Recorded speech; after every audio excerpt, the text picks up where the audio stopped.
പെരിന്തൽമണ്ണയിൽ സ്വകാര്യ ബസ്സിൽ യാത്ര ചെയ്യുകയായിരുന്ന വയോധികൻ സഹയാത്രികന്റെ ക്രൂര മർദ്ദനത്തിനിരയായ സംഭവത്തിൽ പ്രതിയെ പോലീസ് അറസ്റ്റ് ചെയ്തു. താഴേക്കോട് ബിഡാത്തി സ്വദേശി ഷഹീർ ഭാവയെയാണ് കഴിഞ്ഞ ദിവസം പെരിന്തൽമണ്ണ പോലീസ് അറസ്റ്റ് ചെയ്തത്. ഇയാൾ മുൻപും പല കേസുകളിലെയും പ്രതിയാണ്. പെരിന്തൽമണ്ണയിൽ സ്വകാര്യ ബസ്സിൽ യാത്ര ചെയ്യുകയായിരുന്ന വയോധികൻ സഹയാത്രികന്റെ ക്രൂരമർദ്ദനത്തിനിരയായ സംഭവവുമായി ബന്ധപ്പെട്ട പ്രതിയെ പോലീസ് അറസ്റ്റ് ചെയ്തു.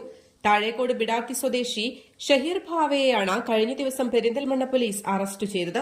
ഇയാൾ മുൻപും പല കേസുകളിലും പ്രതിയാണ്. കഴിഞ്ഞ ദിവസമാണ് കേസിനാസ്പദമായ സംഭവം നടന്നത്.